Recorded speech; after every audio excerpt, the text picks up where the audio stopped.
Morning. So it is a Saturday, and you can tell it's Saturday because there's loads of boats, loads of people, loads of fishermen out there today. The lake's definitely got a lot more popular than it was last year. It's a good load of water in the lake. It's been raining quite a lot, so that's good for launching what is my new boat. So you can just see over there's Mocking D, and I normally park just to the side of her. Oh, we've got some new neighbours, and I'm going to come round here and introduce you to my new boat. It's a Drascombe Lugger, 1983, I believe. And to be honest with you, got her for a cinch, really. She's a real bargain with the trailer. Guy just really wanted shot of her, and it's a long story. All my boats I've kind of found through various sort of ways, but she's brilliant. She comes with a top cover. She comes with a little internal cover, and she's unnamed at the moment. No name, nothing on, none of the paperwork I've got, no names on that. So we're going to have to do a renaming ceremony and work out how we unname the boat when we don't know what the name is. If you're superstitious, you'll probably understand all this. If you're not, it's probably all a waste of time telling you. But if you can't just rename a boat, you have to, let me just come this way, the sun's over there. You can't just rename a boat, you have to unname it and do a whole ceremony to deregister it from the ledger of the gods. I just want to do things properly, so when I'm out on the sea, nothing bad happens. So there we go. Touch wood, there we go. So so what we're going to do today, the primary reason I'm here today is to get the Lugger, which we'll just have to call her the Lugger for now, but we're going to have a good look at her and check her out, and we're going to hopefully get her on the water. I'm going to try and rig her up if I get some help, because I know there's 2 Lugger sailors down here today. If I get some help, I do. If I don't, we'll try and work it out.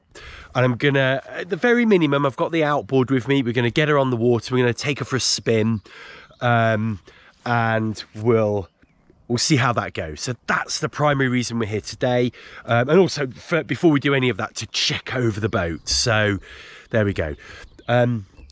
It is, I don't know if you can tell from the camera, but it is Midge City here today.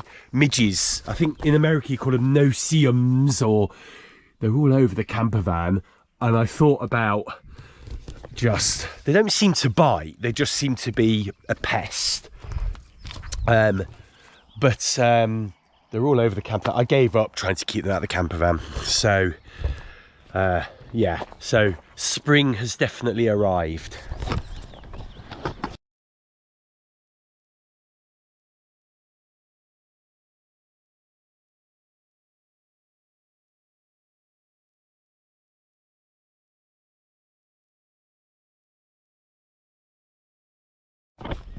So here she is with the cover off. You can see this is the inner cover. If I come to the end of the boat, you see have a better view of that. And what happens is the rain will come off that cover, not go into the cockpit where you'd need to bail it out. And you can see these side decks are sloping, and they have a channel that drains here, and one the other side as well. So this also has this little Velcro piece here, comes apart, so you can leave the main mast up, and you can then use these strings here to pull this up. So it's like almost like a little tent, so it's got really good runoff. So that's really good. It's a really good feature. It's a really good addition that it's got. So let's get the cover off and see what's underneath. So the general condition of the boat is pretty good for her age and what I spent, what I spent on her. The masts and all the rigging are pretty good, with the one exception, the jib that goes on the front of the boat, which I've actually got in here.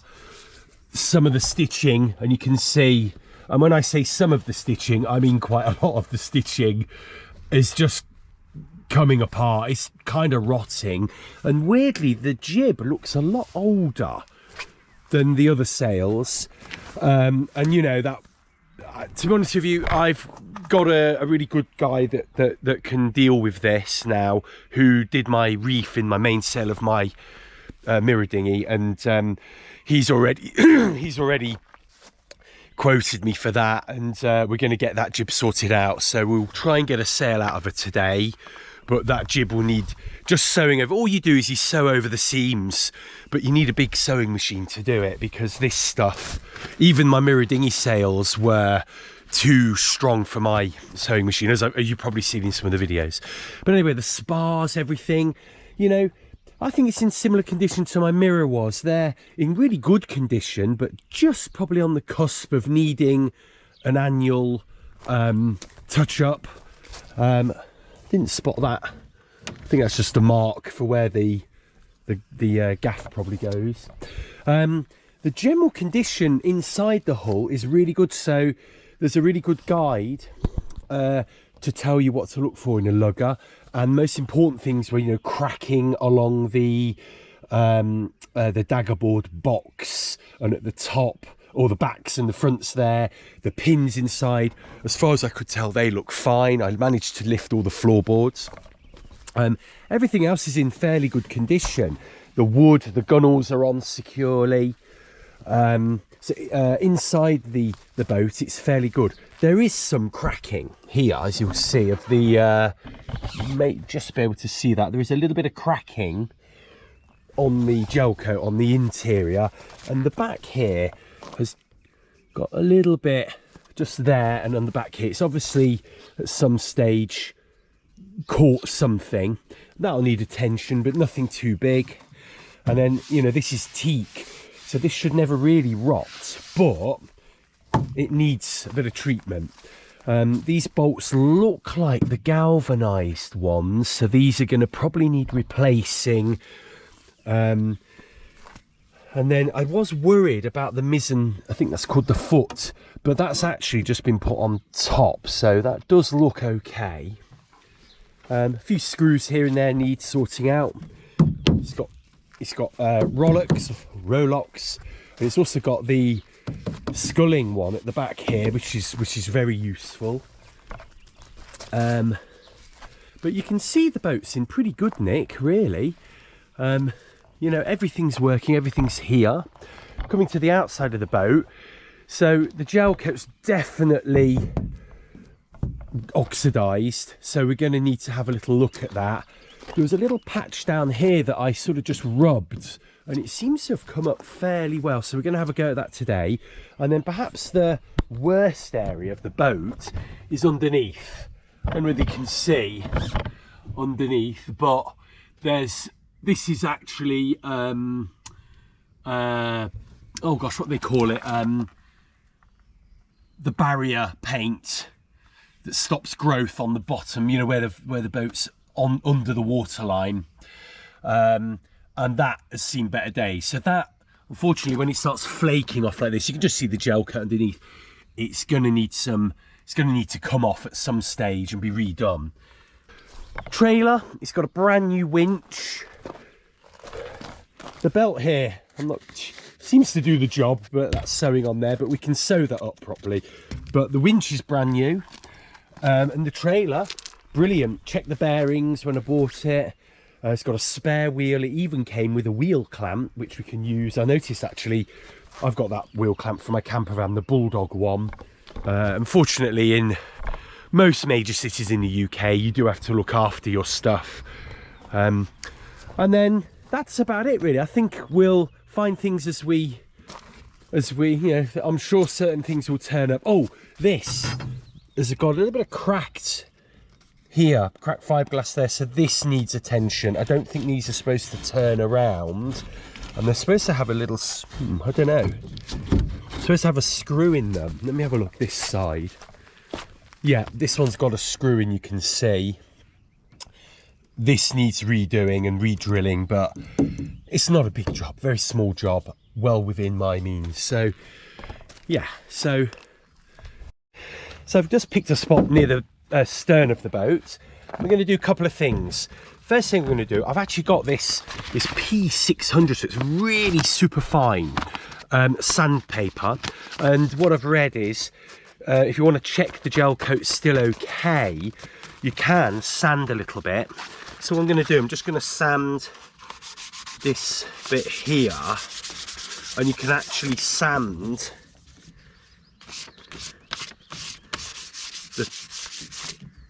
the oxidation off.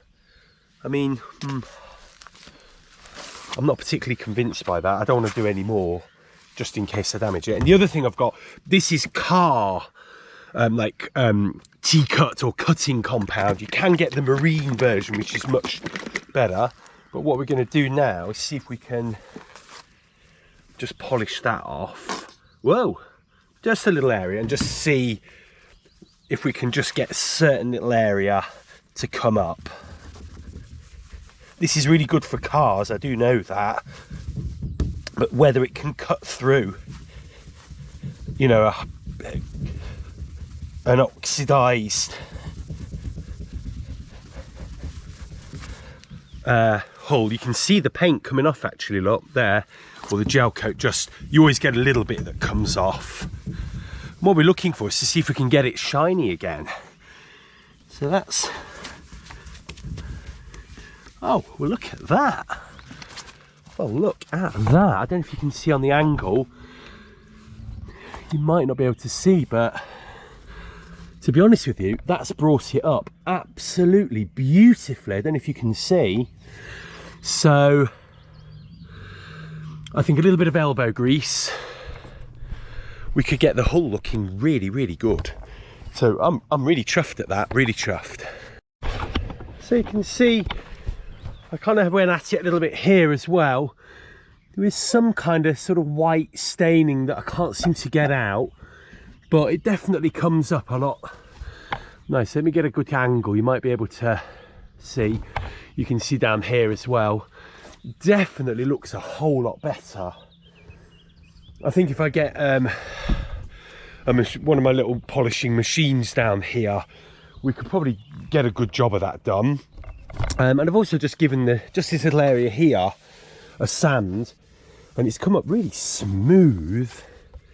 And you can see, that looks beautiful. Give that a wipe down, a bit of teak oil on the woodwork, and I think it'll be a different boat, to be honest with you. I really do. The question will be whether we do it now or we get through a season, you know, before we do it. We'll see. It depends how long it will take. You know, obviously I've got to learn the boat, and you know, don't want to just go take it on the sea, and I've never sailed it before. So yeah, yeah, but that's high hopes to be honest with you. So there's the rudder, and it's actually a later version of the rudder. So it's called a kickback rudder. So if I just show you how this works, very similar to my mirror dinghy rudder, but this will go down through the hull, and then this kicks back, and it just means that if you run aground, the old rudders were fixed, so obviously that will put a lot of stress on the fiberglass, you know, of the hull if you hit something, because it's a big old boat, you know, it's 380 kilos, so you know, capable of damaging things. But this has got what's called the kickback rudder. It doesn't seem to have an up or a down hull though. Obviously it works the way it is, and it's in good nick. It's in good nick. Again, needs a little bit of a touch up here and there, but all the pins are fine. If you look at the other side, the wood's beautiful there, everything works. And the rudder goes in this slot here. So one of the, oh, and also I will mention these, they've got one here and one underneath. These are the bronze versions. They used to be cast iron, but these are bronze, so bronze obviously won't corrode anything like as badly as cast iron. So the rudder, check. So I've got all the kit out the boat now. We've got a set of fenders. We've got 2 oars, the other oar's over there. You might just see it there. These are all the sails that are out, apart from the jib that's in the van over there. And what else have we got? We've got some extra lines, don't know what they're for. Oar locks. And then we've got a little anchor as well. Let's have a little look.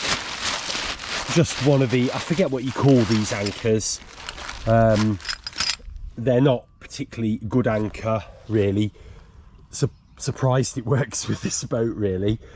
But actually the good news is, now I've got this style anchor. I've got a Danforth, which is sized for this boat. And I've got a, oh, I forget what they're called now, but like an old, you know, classic curved anchor. That, oh, I'll put it up here. I'll put it up in the titles now. So I've got an anchor for all occasions. The Danforth's probably best in mud and silt and sand. This one probably, you know what, might work quite well on rocks, actually. A grapple anchor, I think that's called. The other thing is, it would be really quite good on the mirror dinghy as well, because you're not going to drop, and you know, there's, because it folds up, all the dangerous pointy bits get folded up in the boat. So you get quite a lot of anchor for the size. And then the other anchor I can't remember is a really good all-rounder, but I think performs best in sand. So yeah, so I have an anchor for all occasions then, so that's really good. She also comes with this cover, which is like, goes around the sail. So because there's no booms on this boat, which I'll explain later, the sails can wrap around their masts when not in use, and I think this goes over the top of that to keep the sails in really good condition, which means you don't have to take the sails off the boat. All the floorboards have been lifted up now, and I was going to clean the boat. Well, that's the idea, was to give it a good old clean now, but other than a few areas, it's actually really quite clean, so I think it's going to be a quick job. Let's have a look at the storage. So stowage wise, you've got these side sections here and here, and you've got those the other side. You've got this stowage section here. So I mean, small things. To be honest with you, I put my hand in here when I was looking at it. Seems to be full of polystyrene at the moment. I don't really, if this is a sealed container, you don't really need the polystyrene in there. And then the pièce de résistance is the big stowage, whatever that is. I'd call that I forget what they call that, but in the transom, that stowage there, and there's a door that fits on. That is not watertight, but you can make it watertight. I think though, if you might just see, there's some little drainage holes down there, which may scupper that plan, because the bung is down there as well. So if the boat does fill with water and you need to get rid of it, the bung is there, otherwise it's bilge pump time. So that's got, it needs a bit of a clean out. I forgot my big broom, typically. I always forget something. But you can see there's huge stowage back there. Now, the only problem with the stowage back there is you don't really want stuff at the back of the boat. You want it at the front, really, if possible. But because I'm, you know, a big guy, I think, you know, things like storing tents and lighter items in the back there, going to be no problem at all. You know, and I can hopefully sit a little bit further up, maybe need to get a rudder extender so I can sit, you know, up here when we're beating. So there we go, that's the boat sort of laid bare. This locker, I think, goes all the way back here. So I don't know if you might be able to just see better with the camera. Let's see if you can see. And you can see it's full, oh, excuse me, it's full of polystyrene bits. So I'm actually going to leave them in because firstly, I can't get them all out. I can only reach so far, so I can only do a third of the job. Secondly, if I put something in there and it slides all the way down here, I'm not entirely sure I'm going to get it back. So I don't really think this is a locker or a stowage. I think you can, if the polystyrene's in there, then obviously that will block. You can put some small items in there maybe, but I'm not entirely sure whether that's a clever place to put things. We could put one of these round doors here maybe, and that would make it a bit more usable, but obviously I'll try and get some advice on that first. So I think we'll leave that be for today.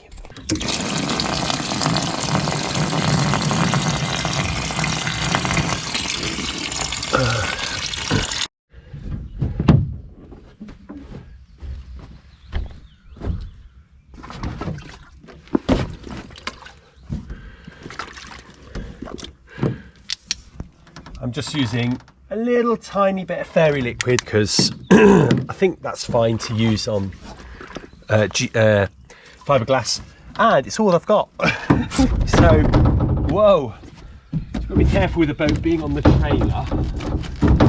And all I'm going to do is give her a little clean down, just so we start with something nice and fresh at least.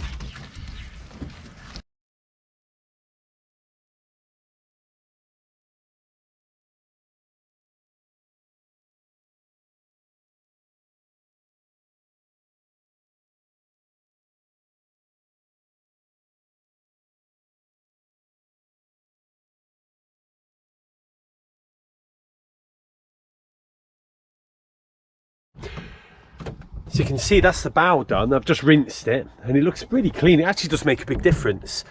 And now I'm going to use this. This is like a battery powered, you charge the battery up with USB. And it's like a battery powered shower that you drop in there and then you switch it on.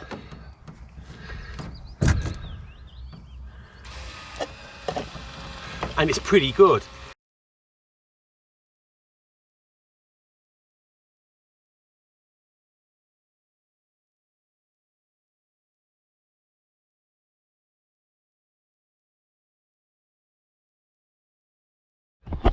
So, all done. Didn't take very long, half an hour maybe. And you can just see it's a huge difference. When we get the floorboards in, that's going to look absolutely spot on lovely. The gel coat's a little bit oxidised on the inside as well, so we may have to polish that up at some stage, but it looks brilliant.